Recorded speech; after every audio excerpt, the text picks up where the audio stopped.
Thanks for joining Project Echo. Today's the last of the sessions on child psychiatry. And really for today, I just wanted to take the time to see if what lingering kind of questions or issues are out there around child mental health issues. We've gone through a whole series of different topics. I had a couple of sort of last thoughts on the big picture kind of approach, but also wanted to get some input from you all on and I guess if they're kind of unanswered questions or things that you still wonder about. But big picture, big picture, just to summarize, 50% of all kids by the age of 18 have a diagnosable mental health problem. Obviously, this means ranging all the way from mild disease all the way up to severe disease. But again, affecting 50% of everyone before the age of 18. Now, we know that a significant proportion of those folks don't get access to care, or don't seek care, or don't know to seek care. At any one point in time, in general, the statistics are such that 20% of the entire population at any one point in time has a diagnosable mental health problem. I would say a quarter of those, right, a quarter of that 20% or 5% of the entire population struggles with severe mental illness, which when we talk about that, it's significant a significant illness in which folks meet criteria for things like bipolar disorder, schizophrenia, schizoaffective disorder, moderate to severe depression, moderate to severe anxiety disorders, and often comorbid disorders. The other piece of this is thinking that substance use disorders, right, are often comorbid, right? Are often comorbid with these different diagnoses. Now, so there's kind of a big picture, right? When it comes to the actual diagnoses that are most common, if you remember from the very first presentation, the anxiety disorders are the most common. And if you remember, there's a graph that shows from the very beginning what age, and then the prevalence of anxiety disorders as it goes up. And so the very first things to show up typically tend to be anxiety disorders. And I think we all know, we've heard of separation anxiety in young children, and right, so that's one of the first things to show up, separation anxiety. The other thing to keep in mind is the impact of trauma on these presentations, right? When we're talking about trauma, we're talking about ACEs. And if you remember ACEs, which stands for Adverse Childhood Experiences, you're looking at 10 different forms of adverse childhood experiences, which include three forms of abuse, 2 forms of neglect, and 5 forms of family dysfunction. So again, and if you remember, 2/3 of the entire population has at least one ACE, and about 1/8 of the population has 4 or more ACEs. So, right, if we're looking at the likelihood of somebody or the individuals developing psychiatric and mental health diagnoses, always a combination, right, of nature and nurture. So there's certainly a genetic component, but certainly the environmental piece, especially that it's uncovered by these adverse childhood experiences, tend to push folks towards developing some of these disorders that we've talked about, right? So anxiety disorders are number 1 in terms of most common. Number 2 are what are called, in the study that was published back in 2010 around this topic, are behavioral disorders, and they include things like ADHD, ODD, conduct disorder. And then third are mood disorders, and then after that you start seeing substance use disorders, and then below that psychotic disorders and so forth. But again, when you're meeting somebody that comes in for an appointment, for an evaluation, I feel it's pretty important to kind of try and rule out the most likely things first, right? So you start when you get a child who comes in, anxiety disorder, you want to make sure you rule that out. And how do you rule that out? Right, there's different screening tools like the SCARED scale, right? That's one of the most commonly used one. And SCARED scale is nice because it can Um, oh no, right now I'm just so yeah, right now there are no slides. Right now I'm just kind of going over. I'm kind of doing a summary here of the of sort of the big picture, because I want to be able to field some kind of questions about some of these things. So the the the what I was saying. Which we're talking about, right? The screening for anxiety disorders, which are using the scared scale. The scared scale again can be used for to untangle several different anxiety disorders. Then you want to rule out things like ADHD, ODD. Again, several scales that can be used for that, which include some of the Vanderbilt. And then after that, you have mood disorders, which can use PHQ-9 or the mood and difficulties, the mood and difficulties questionnaire. And so, as long as you always have this framework in mind, where you think about what's most common, ruling those things out until you get to things that are less common, that's always a really nice approach to kind of diagnosing and really approaching the diagnosis and treatment of these disorders. The other piece, when we talk about medication, remembering that in children, medications are often underdosed, but shouldn't have to be, because kids actually metabolize medications more quickly than an adult. So often you're going to want to start low and go slow, but over time the dosing, the therapeutic dosing levels for children is often pretty much that of adults, because kids do metabolize these medications pretty quickly. So the other piece is thinking about systems, right? Thinking about you start with a child, which is its own sort of biological system, going out to family system, and then thinking about what's going on with the school system. And so again, these are another kind of set of dimensions to consider when working with children. And so with that, what I wanted to do is kind of really maybe just go around for the folks that are here today and get some thoughts on how, I guess I'd be curious to hear about how I guess the series has I don't know, how has it changed, or has it forced you to kind of adjust or rethink how you're diagnosing and treating kids? What has it brought? I mean, have you picked up any tools have you brought any new tools to your clinical practice? I'd love to hear any of that.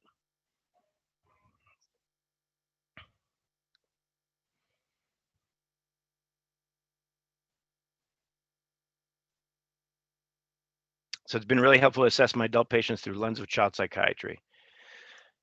I actually feel very strongly that very similar, and that is having a good understanding of what how these things evolve, and when folks turn into adults, you have a much better picture of what life may have been like for these individuals that we work with.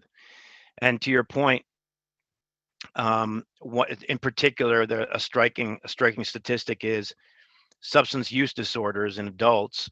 About 55% of them, can be traced back to trauma.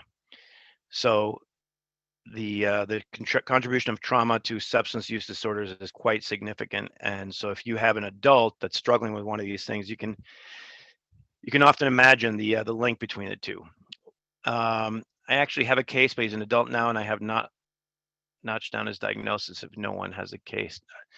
No, I'd love for you to bring a case, please. Let me tell us about everyone. I'm cool today. So I have seen this patient about 3 times. He's currently a 27-year-old male, but he has an extensive history of trauma and neglect. So he presented to me for an initial intake. He was being seen by psychology, and his chart said undifferentiated schizophrenia. So per the patient, he was seen by psychiatry since he was really young, but then he hasn't seen anyone in his adulthood. He had previous medications of Seroquel, Abilify, and Ritalin. So in his upbringing, there was history of he was molested. He was taken away from his mom at age of 5 because his parents were using methamphetamines. He lived with several different family friends. He was in and out of foster care. And he was also placed into the boys' home, and then Kakela, which is our psychiatric hospital for children. So he was in and out of trouble pretty much his entire teenage years. He struggled with hyperactivity, so I kind of got to talk to a few different family members and tried to gather as much information as possible. So he was diagnosed with ADHD as a young child. When he got Ritalin, he was just, he felt too calm.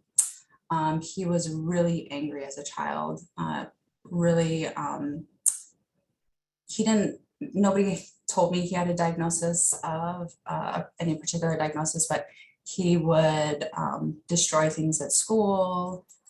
He would, let me try and see if I can find it. He was really loud and explosive with his anger. Sorry, I'm trying to read through his notes. That's okay. And you said he was, sorry, you said he was 27 years old? Yeah, he was 27 years old. And I think why he presented is because he's living with his girlfriend and she's really concerned about his anger and how triggered he becomes and how escalated he is. So sorry. Yeah, so he, let's see here. Oh yeah, the aunt said that she felt like as a child, he wasn't really safe to be home with anybody else because people were kind of fearful for him. He was caught choking himself, tying strings around his neck. So he was hospitalized with that when he was a child for that. He was homeless. And then the aunt said that he kind of had a disregard for other people's emotions as well. He was caught stealing.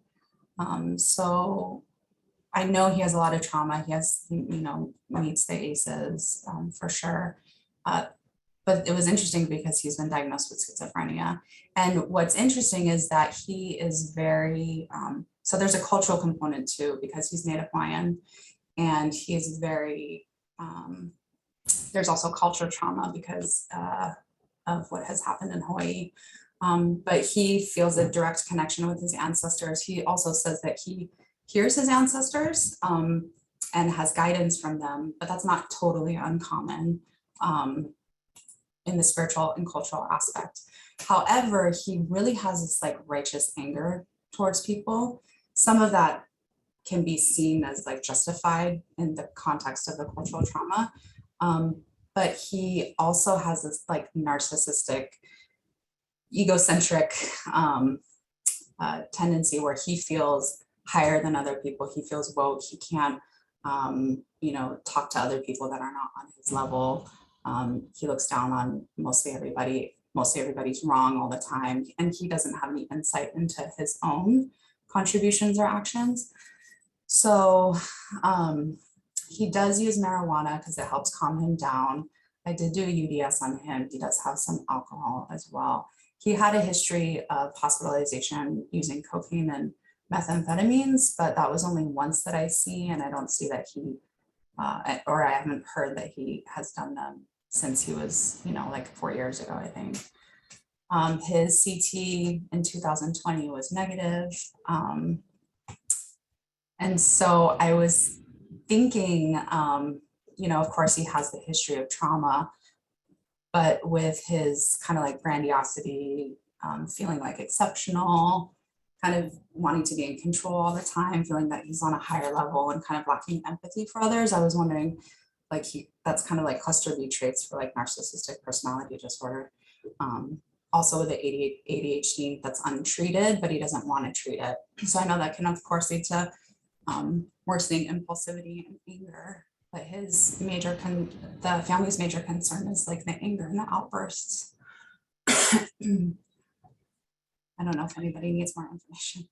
No, that's super helpful. And is he actively taking medications right now? So he wasn't when he saw me because he doesn't really want Western man-made pharmaceuticals. somebody had put him on Seroquel. He didn't feel like he was himself. But his presentation, when he came with his girlfriend a couple weeks ago, he was like so angry that he agreed to a trial of Abilify. And then I saw him last week. He said, you know, his anger has gotten a little bit better. And this is the part that I don't really like, is that he was in the hospital one time, he was given like benzo, and his girlfriend, who's a nurse, was like, it's the only thing that calms him down in the moment. So I explained to them, it's really not something that I want long term, but so I gave him a small supply of the benzos, which he said really helped him to like cut his anger in that moment, because he escalates so quickly. And I tried to give him clonidine at first, and they were like, this doesn't work, it's not fast enough. And I'm like, I understand, but I really want to stay in the benzos, you know, if at all possible. So that's where we're at right now. He's on Abilify 5 milligrams at night, and then he has Adhd. I just gave him a few pills, and I'm seeing him every week to every couple weeks. Got it. No, so no, that's super helpful. So no, and I agree. Yeah, that's tough. Yeah, because there's so many layers to this, right? So and is he in any kind of counseling or therapy at the moment? He is, but his therapist messaged me and was like, he's just psychotic. But I don't agree. I find it's so tough with so many layers, and especially the cultural aspects, when someone isn't really versed in the cultural aspects, to just kind of be written off, because when they go off on, because he's very tangential about, you know, his righteous anger with people and people taking over our island, and, you know, his ancestors, and you're not Hawaiian if you haven't like jumped off the, you know, Nepali coast into the ocean and speared a fish on your own. Like, you know, so I have these conversations like, am I Hawaiian if I haven't? You know? He's like, well, diluted Hawaiian. And I'm like, okay. But it's hard, because I think when people present like this, there's you know, you have to build that rapport with them and ask more questions and kind of get down there. And not everybody has the time, or necessarily takes that time, without kind of giving them a diagnosis and moving on. Right. Well, the other question I'd have for you too is, you know, keeping in mind that diagnosing mental illness necessarily requires, you know, one of the criteria we met, which is, you know, impairment in functioning. Right. How is all this impairing functioning, would you say?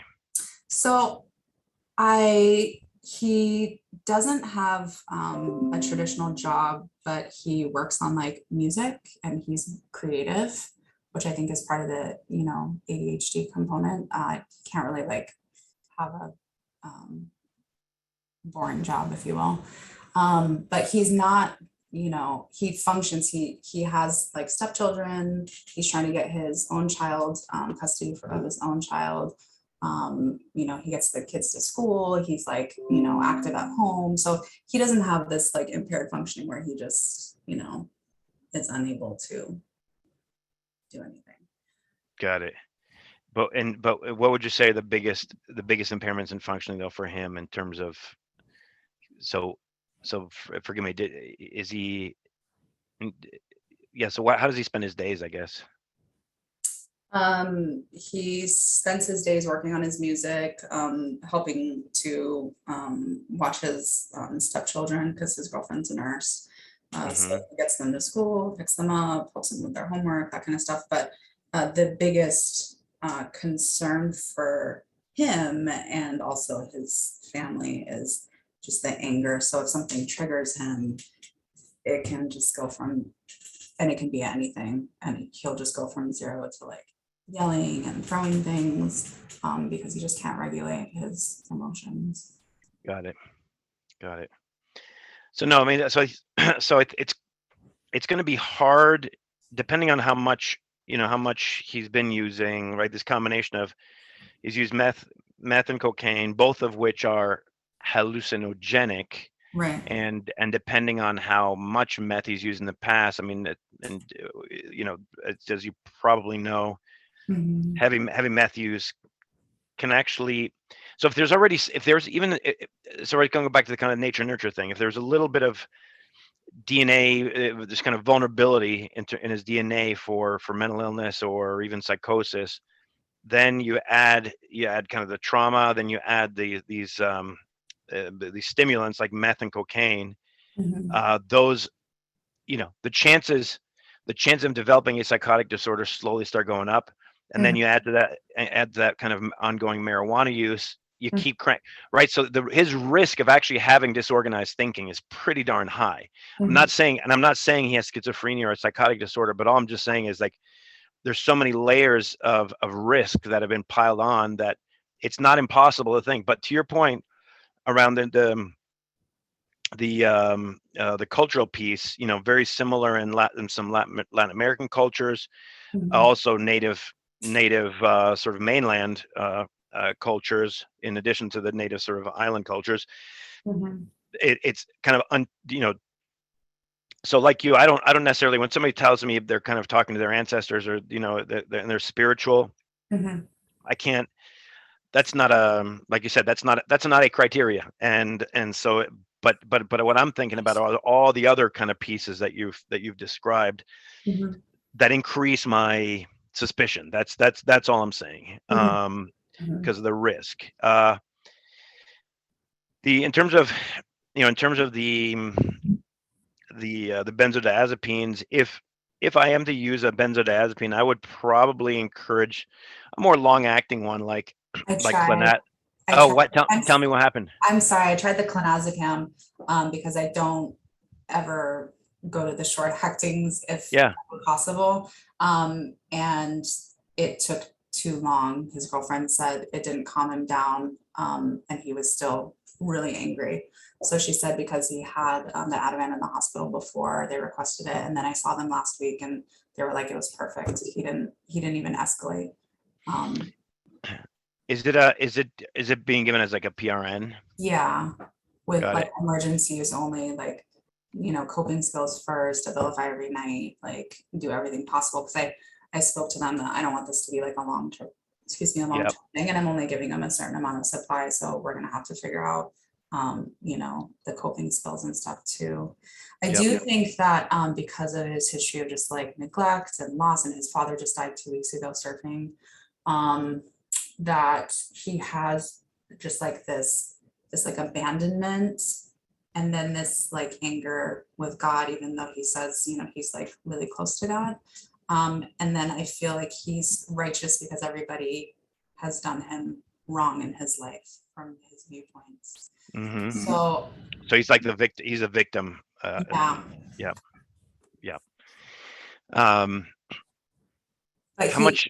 it's hard for him to, like, I'm able, because we have rapport, and I don't know if he has rapport with the therapist. Um, but he can't talk to certain people, like he thinks that they're like wrong, or if he doesn't feel like they're on his level, like he doesn't have respect for you, he's not going to listen to you. Yep. um, so that's why I was like, is this like some tough part of narcissistic personality disorder? Yeah. And it's possible, but you also have some symptoms that you can actually go after with some medication and therapy. And so the other the other idea, right? Because one of the things I'm just thinking is, how do we back him out of the lorazepam thing, right? So a couple different thoughts. First of all, gabapentin. Mhm. As you know, gabapentin kind of acts on the same part of the brain as benzos, so it's the GABA receptors. Mhm. Um, Gabapentin can be very useful for uh, anxiety, but also, and what you can tell them is, say, look, this acts on the same part of the brain as lorazepam does. Mhm. What's nice is this is something I can keep giving you, right? So you can kind of say, hey, this is something we don't have to stop, right? Because you already told them we're going to stop lorazepam at some point. So, but you can say, hey, now we're going to be replacing with something that acts on the same part of the brain. Mhm. Honestly, you can even just say, hey, you know what, take it take it TID. Just you can start with something like 400 milligrams 3 times a day, and just take it. Just take it, right? And the other thing, what you can do in the future too, just my comment on the clonazepam, what I've done is I, in general, don't. I try to avoid giving benzos PRN, just for the reason that I know is already crossing your mind, right? Because then now they have too much freedom, and then are more likely to go reach for that instead of the coping skills. So what I might do is prescribe clonazepam standing, like for example, 0.5 milligram in the morning, half at night. Just take it. Just take it. So that way they always have some clonazepam in them, but because clonazepam doesn't act as quickly as lorazepam. But what you can say is, the way you can sell it next time to this person or some other person, say, hey, look, 0.5 milligram twice a day, or if they, for some reason, it makes them feel too sleepy, you can always do 1/4 and 1/2, or you can also do a half and 1. But you're in the driver's seat, right? And you're the one kind of working on the dosing, and then once you get that right, then you can start working with them on, adding another medication or kind of tapering off. But anyway, that's just a comment. I mean, you did nothing sort of wrong. I'm just kind of giving you another alternative way to kind of think about this. Right. But what I might try to do now is get them to take gabapentin. You could start with 400 TID. I mean, you can go out a lot higher with gabapentin too. You can go 600 TID, even 800. It helps with anxiety. The other thing it does is gabapentin is known to help reduce cravings for marijuana as well.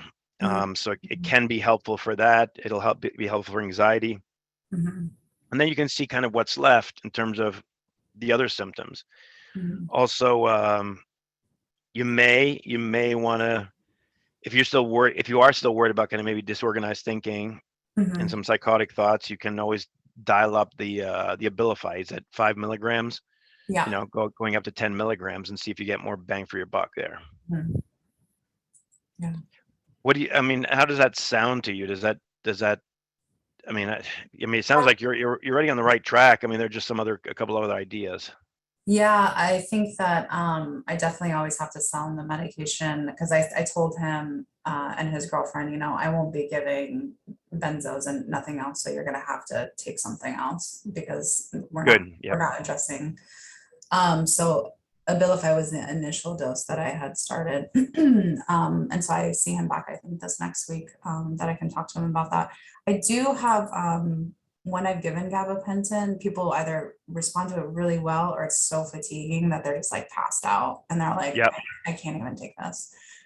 So my concern with him is, number one, if I have to give it TID, if he's gonna even take it, because he already doesn't like Western medicine. Right. Two, yeah, it's definitely a. So I mean, no, sorry to interrupt you, but to your point, like he's well, obviously, I mean, I think stating the obvious. I mean, it's cute that he doesn't like Western medicine, but Ativan works. Right. But again, I mean, same thing. I mean, I wonder how he'd respond. Also, the question around, cocaine and meth, where does that fit into everything? But again, you don't need to, I guess, into this whole philosophical discussion. But I do. but so what you're telling me is right. And what does he say? Does he have much logic behind it, or not really? I'm guessing that's where the justified righteousness kind of comes in, when you talk to him. So sometimes he'll be a little more calm and, agreeable to like what I'm saying, but I always challenge his thinking. And, sometimes he's just like righteous and it's his way and he's right. So. Right. No, that's fine. That's fine. And, no, but what I was going to say is with gabapentin, actually, I'm less worried about doing PRN, right? Because I'm more worried about doing PRN with the benzos, but gabapentin, if you want, you then, in that sense, you can give them control, right? And say, okay, gabapentin may or may not be the perfect medication for you, but hey, you have some control here. You can take, for example, you could take 400 to 800 milligrams up to 3 times a day as needed for anxiety, irritability, whatever. So that could be a way to maybe sell it to them and saying, hey, look, this acts on the same part of the brain as lorazepam, so here you go. Yeah. And what do you think about the untreated ADHD?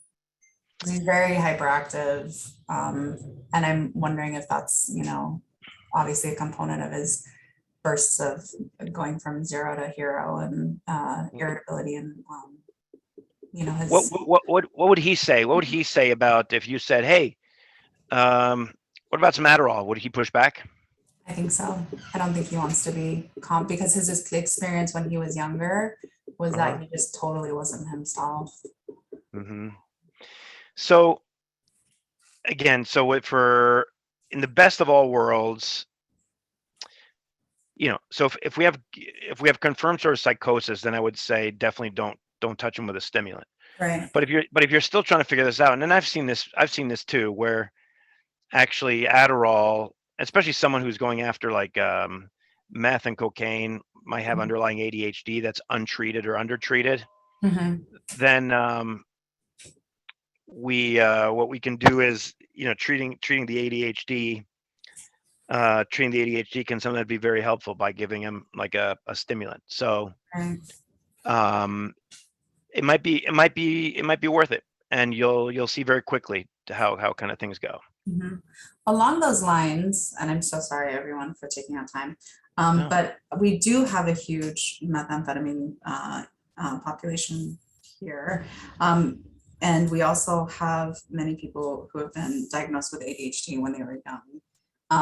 And so what are your opinions of, people who have that ADHD diagnosis, haven't been treated, maybe have a history of using methamphetamines? Because I have a lot of patients that were like, I couldn't get my medication, so I used, methamphetamines to operate. And I'm like, okay. I actually tend to.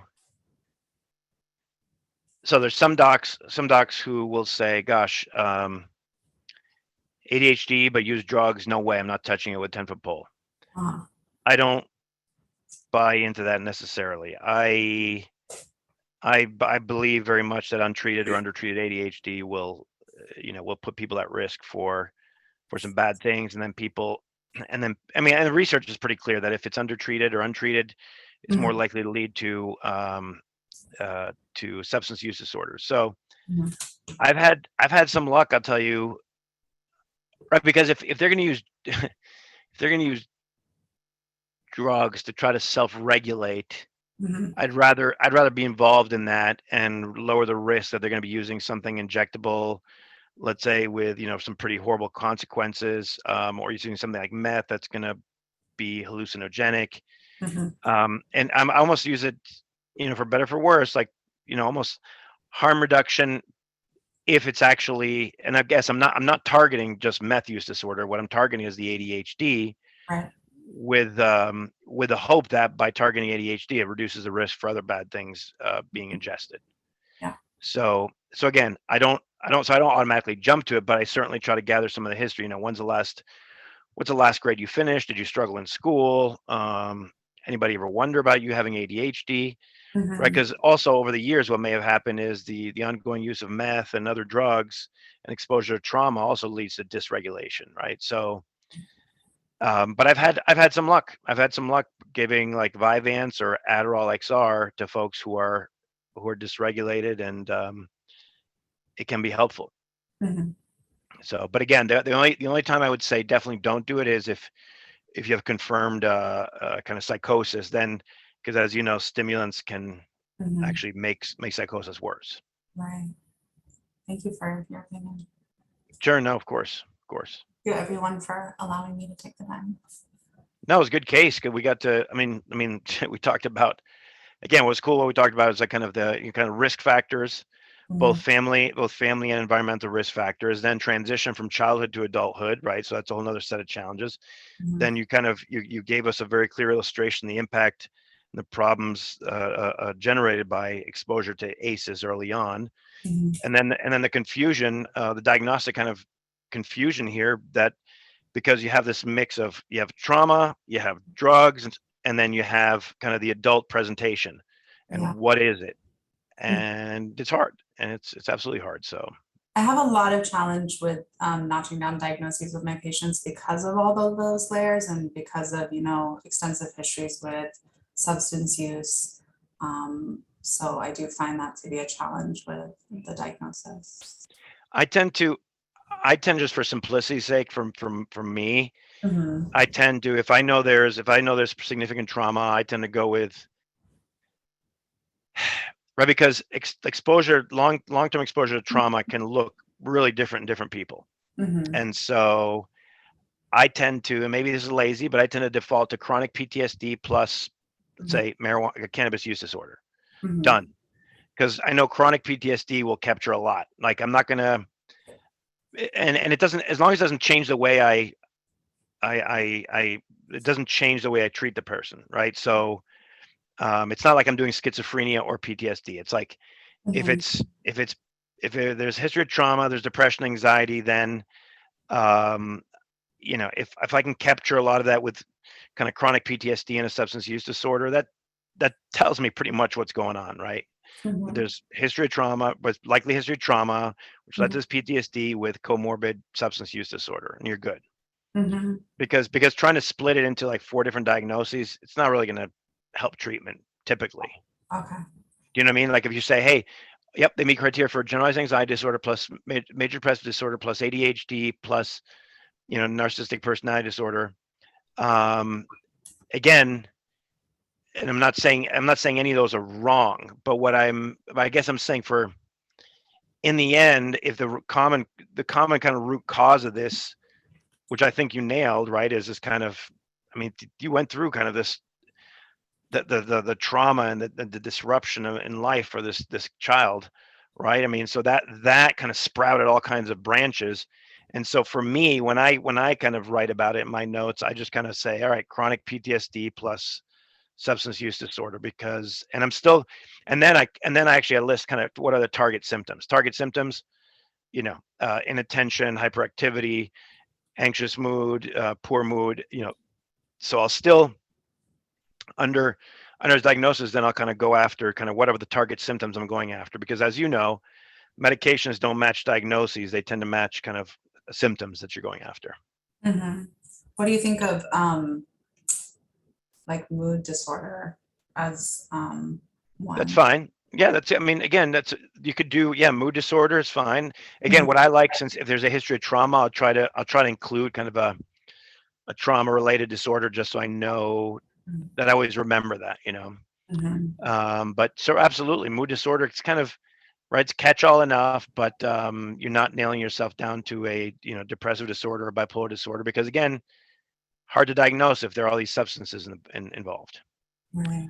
um yeah, anyway, I hope that's helpful. Yeah, definitely. No, it just helps to talk about it and get somebody else's take. So, Good. And then Emily had a question: how do you talk to the therapist about their psychosis diagnosis and help them better understand the whole picture? No, it's a great question. I think kind of validating their concerns that, hey, it's absolutely possible there's some psychosis type symptoms, makes a lot of sense given the trauma history, which sometimes can actually generate these psychotic type symptoms that, and I think we've talked about this once before, and with even severe anxiety can make people feel like they're psychotic. um, and then um, then plus you have the marijuana plus the meth plus the cocaine. So absolutely, are there different little psychotic symptoms peeking out? Given what you described, it'd be weird if it weren't.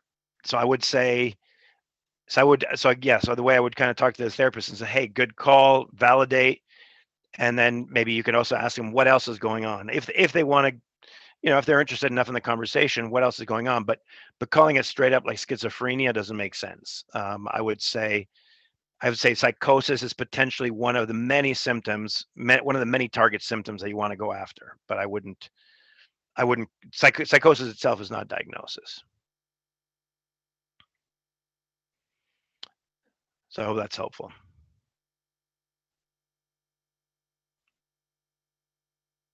Any other questions?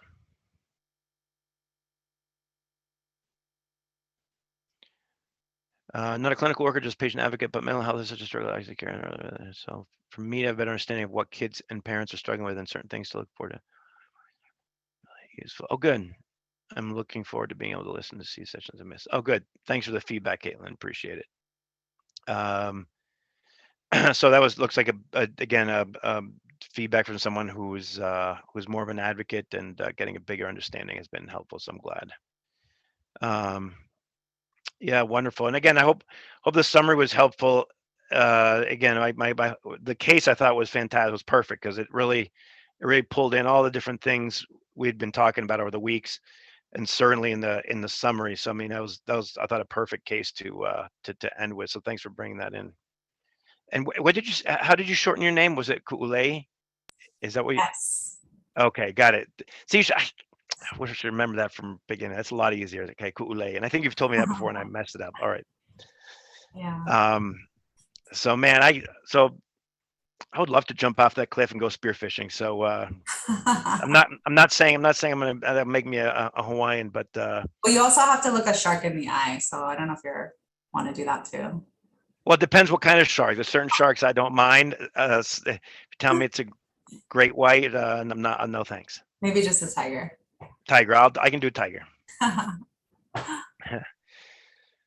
All right, you guys. Well, thank you everyone for attending, for participating. Thanks for that case, Ku'ule. Appreciate that. And yeah, you guys, thank you. It's been wonderful, and I appreciate your participating.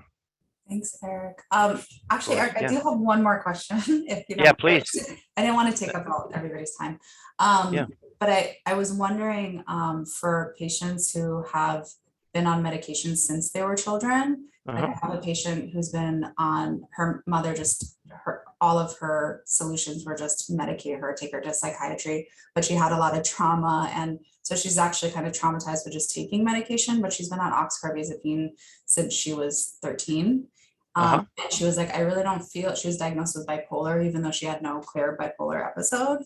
I have no records. So we tried to kind of like, slowly like wean her down, but she just wasn't tolerating it. She's like very highly anxious. She's been on lorazepam for years. And so I can't come to a diagnosis, but I mean, it's really challenging trying to, kind of wean her off her medications. How much lorazepam has she been on? I'm so sorry. I'm trying to remember her last name to pull it up. That's okay. That's okay. Hold on just 1 second.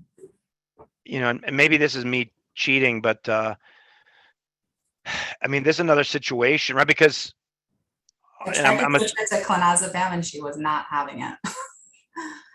And how old is this person now? She's 27 too. I got it. Yeah, and she's been on oxcarbazepine 600 milligrams, 4 tablets a day, and then lorazepam 0.5 milligram 3 times a day. And so she came to me and was like, I have this whole history of trauma, sexual assault, being molested for years when she was younger. Her mom took her to the psychiatrist all the time and was given all these medications. And so I just kind of have her down as mood disorder now, but she's still really anxious and she's not in a healthy living environment right now, which I think is a lot of it. And she's working really closely. She has like abandonment issues. And so, yeah, I'm just kind of stuck with her. So I guess my question to her would be, what's your goal? What do you want? Right? Did she show up just for refills and all this stuff? No, her eventual goal is to get off her medications. And so that's why that was her goal when she came to see me. And so pretty much what I told her was like, listen, I can't really tell you what your diagnosis is, even though you want to know, because you have an extensive history of trauma. And you've been on this medication for so long without a clear, bipolar episodes. I'm not going to say that you're bipolar because I don't think you are. I can't say that you are. She has literally gone through like all the antipsychotics, lithium, all the SSRIs, like in her history with psychiatry. She doesn't tolerate the second generations. She doesn't tolerate the SSRIs. She's very highly anxious. She's also very, insecure and has a lot of residual trauma things. And so I haven't gotten records from her previous psychiatrist. I have trouble getting records from. And it may, and honestly, the records may not even help you. I mean, Yeah, I just so, wanted to know for like yeah, medications and stuff, but so yeah, she ended up landing with the oxcarbazepine and then the flurazepam. lorazepam. So what I guess the way I would come at this is I would kind of keep going back to her original goal. So why are we here again? And Mhm, and then have her, right. That's kind of the whole motivational interviewing approach, right? So you say, why are we here again? Well, because I want to stop the why do you want to stop the medication? mhm, Right. And so open the door so she's the one talking about why she wants to stop, why she wants to stop, why she wants to stop. So mhm, why not? And you can ask her, say, maybe you just want to stay on this forever then. And mhm, then, then you want her to say, no, no, no, no. I go, then just say, why not? Why do you want to stop? mhm, So open the door for her to be the one. And that's the whole heart and soul of like motivational interviewing, is you want her to be the one giving you the reason that she's going to be stopping and wants to stop. mhm, Because the second, I mean, it's pretty common. I mean, like, I don't know about you, but somebody tells me what to do, I'll say no. And then until I start telling it's my decision. Right. So, and mhm, that's motivational interviewing. And so if you're the one saying, hey, look, you could say something like, sounds like you're really reluctant to make any changes. So why don't you come back in 6 months? And then you might get like, wait, no, no, no. Right. So, mhm. and make her be the one to tell you why she needs to change. And you'll probably get a lot further. So she told me that this last few months, and I was going down by like half a tablet for like, a month Hmm. at a time or whatever. And the reason why I also don't think it's all medication is because, 1 minute can be, this is how she's feeling, and the other minute that, she can be feeling a different way. So she was like, this has been the worst 2 months of my life. And so I was like, Of oh, course. really? Yeah. Of course. Yeah, no, and she's right. Yeah, and she's putting you in a no-win situation. Again, she's not doing this on purpose to be mean, as you know, but Right. her coping skills are probably not as robust as we'd like. I mean, and again, maybe it's weird, but again, gabapentin could be an interesting option here to, right, you could almost, again, in my mind, like gabapentin is kind of like, can be kind of like a safe home base, Mhm, taking her off of kind of this other stuff to gabapentin, which again, an anti-seizure medication, it acts on GABA, anxiety, and like you said, mhm, it affects different people in a different way. But you could almost be saying, well, look, as we decrease this stuff, I'm going to bring you here. And then maybe you leave her. Maybe your first goal is to get her away from these two medications to this one gabapentin and see like where she sits there. And then, mhm, but at least you've made some movement with her and you've brought her along. mhm. Um, because yeah, maybe going cold turkey might be a little hard for her, especially if she's got underlying anxiety. Yeah, she still has anxiety. Yep. So my guess is you're probably going to end up uncovering a ton of anxiety. Probably not bipolar disorder like you assume, but you never know. You never know. Mhm. Well, thank you. Of course. And by the way, oxcarbazepine is like the research on oxcarbazepine as in bipolar disorder is pretty bad. So out of all possible medication for bipolar disorder, the other kind of thing you can tell her is that oxcarbazepine is just like not a very good medication for bipolar disorder. It's kind Mhm, of it's really old school and doesn't have a lot of great data. mhm. Yeah, So, awesome. Well, thank you so much for all of your knowledge and no, help. of course, my pleasure. Cool, guys. Well, again, thank you so much, and again, great cases and questions to kind of summarize everything. So, really appreciate everybody's time, and yeah, hang in there. Take care. Bye, guys.